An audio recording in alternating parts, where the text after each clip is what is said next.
Good morning friends. आज के इस लेक्चर में हम डिस्कस करेंगे प्रॉपर्टीज़ ऑफ डिटर्मिनेंट के बारे में।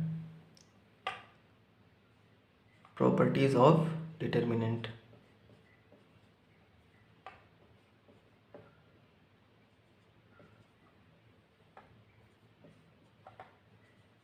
डिटर्मिनेंट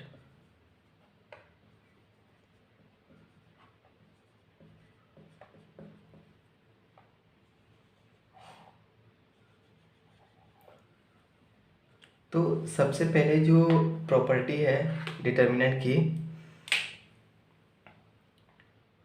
वो क्या है कि अगर मॉड ऑफ ए ट्रांसपोज करना हो तो उसको मॉड ऑफ ए भी लिख सकते हैं। ये पहली प्रॉपर्टी है। दूसरी प्रॉपर्टी क्या है कि अगर मॉड ऑफ ए बी इस तरीके से है तो उसको हम क्या लिख सकते हैं, mod of A into mod of b. दोनों का सेपरेट मॉड भी हम लिख सकते हैं। अगर mod of A b, total a b का मॉड अगर लेना है तो अगर ए बी का मॉड है तो उसको हम इस तरीके से मॉड ऑफ ए ब्रेक करके और मॉड ऑफ बी ब्रेक कर सकते हैं। उसके बाद है mod of A plus B.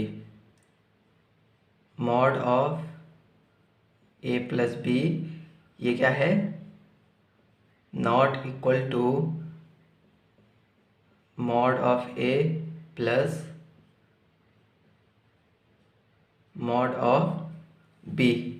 ये चीज़ें हमारी क्या है कि जब mod of A transpose equal to mod of A और mod of A B equal to mod of A into mod of B. But अगर वहाँ पे क्या है कि दो मैट्रिक्स है उनका सम करके और उसका अगर मॉड लेंगे तो उनका क्या है कि वो इंडिविजुअल में मॉड का सम नहीं होगा। ये चीज़ें हमें ध्यान रखनी है। जब हम अभी आगे मैट्रिक्स लेंगे तो मैट्रिक्स लेने के बाद में हम क्या करेंगे, इसको सारा चीज़ें एक्सप्लेन भी कर देंगे। ओके, ये हो गई हमारी प्रॉपर्टीज़ ऑफ डिटर्मिनेंट की। अब क्या है कि इसके बाद अलग से पॉइंट है। इसके बाद ये प्रॉपर्टीज़ डिटर्मिनेंट की है। अब यहाँ से कुछ पॉइंट्स हैं उनको हम लिखेंगे, वो डिटर्मिनेंट प्रॉपर्टी में नहीं है। कि जैसे कि अगर कोई नल मैट्रिक्स है तो नल मैट्रिक्स का मैंने बताया था, नल मैट्रिक्स में सारे एलिमेंट्स क्या होते हैं, ज़ीरो होते हैं। तो नल मैट्रिक्स को हम क्या लिख सकते हैं, सिमेट्रिक मैट्रिक्स भी बोल सकते हैं या फिर स्क्यू सिमेट्रिक मैट्रिक्स भी बोल सकते हैं। Okay, null matrix is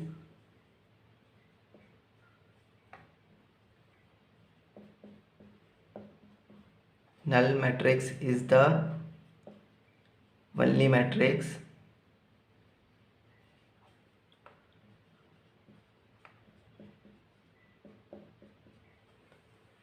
which is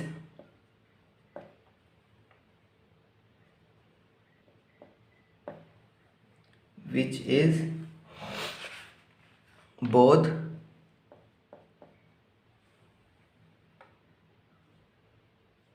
symmetric as well as skew symmetric,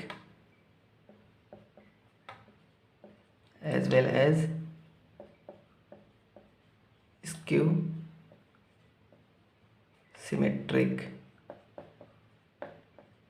अब ये क्या है कि नल मैट्रिक्स क्या है, सिमेट्रिक भी होती है और स्क्यू सिमेट्रिक मैट्रिक्स भी होती है। ओके, तो अभी नल मैट्रिक्स का क्या है कि बेसिकली नल मैट्रिक्स में सारे एलिमेंट्स ज़ीरो होते हैं, डायगोनल ज़ीरो। ओके, उसके बाद ये एलिमेंट्स ज़ीरो अपर ट्रायंगल में, लोअर ट्रायंगल में भी ये ज़ीरो।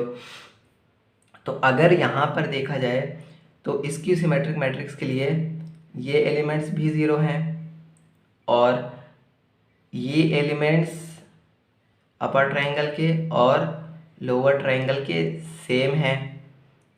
और क्या है, अगर ज़ीरो के साथ हम माइनस प्लस लिखें इसका कोई मतलब नहीं होता।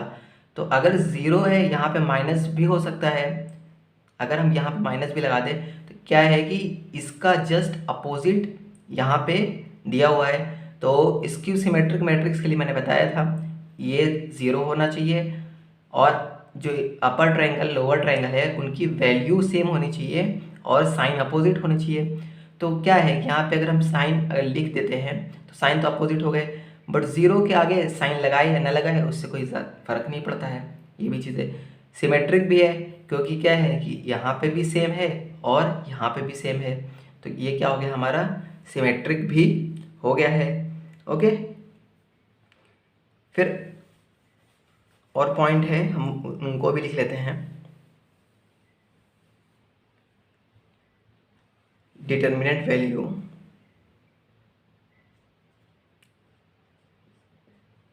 the determinant value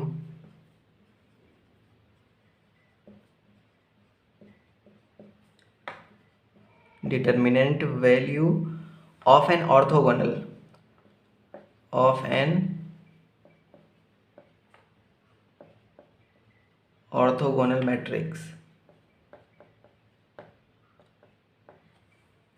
matrix is either 1 or -1। Okay, तो determinant value of an orthogonal matrix is either 1 और -1। तो ऑर्थोगोनल के लिए क्या होता है, A into a transpose equal to identity matrix, ये होता है, मैंने बताया भी था इसका। अगर इसका हम मॉड ले लें, mod of A transpose equal to mod of I. अब इसको क्या है, इसको हम सेपरेट लिख सकते हैं, मॉड ऑफ ए ट्रांसपोज, हमने अभी बताया था इसको, इसकी property equal to mod of I. Okay, अब इसका क्या है, मॉड ऑफ ए ट्रांसपोज को हम मॉड ऑफ ए लिख सकते हैं इक्वल टू आइडेंटिटी मैट्रिक्स का मॉड क्या होता है, 1 होता है, मैंने बताया था, ये हो गया mod of A into mod of A. इसको क्या लिख सकते हैं, mod of A square equal to 1। Mod of A को क्या लिख सकते हैं, इक्वल टू ±1। ओके, ये हमारा फाइनल आ जाएगा। क्लियर है, तो प्रॉपर्टीज़ और डिटर्मिनेंट हमने डिस्कस कर लिया है। उसके बाद एक नल मैट्रिक्स का पॉइंट था, जो कि नल मैट्रिक्स जो है वो सिमेट्रिक मैट्रिक्स भी होती है और स्क्यू सिमेट्रिक मैट्रिक्स भी होती है। उसके बाद determinant value of orthogonal matrix is either 1 और -1। ये पॉइंट हमें याद रखना है। डिटर्मिनेंट वैल्यू अगर ऑर्थोगोनल मैट्रिक्स है तो उसका 1 या -1 होगा। कई बार क्या होता है, क्वेश्चन दिया होता है, डायरेक्ट ऑप्शन दिया होगा, वो डायरेक्ट पूछ देगा ऑर्थोगोनल मैट्रिक्स का डिटर्मिनेंट क्या होता है, तो ऑप्शन में दिया होगा कुछ 1 और 3 ऑप्शन अलग दिए होंगे, या फिर क्या है -1 कुछ 3 ऑप्शन अलग दिए होंगे, तो वहाँ पे आसानी से हम टिक कर सकते हैं। क्लियर है, तो फिर नेक्स्ट लेक्चर में कुछ और प्रॉपर्टीज़ हम देखेंगे। तो आज के लिए इतना ही है। Thank you.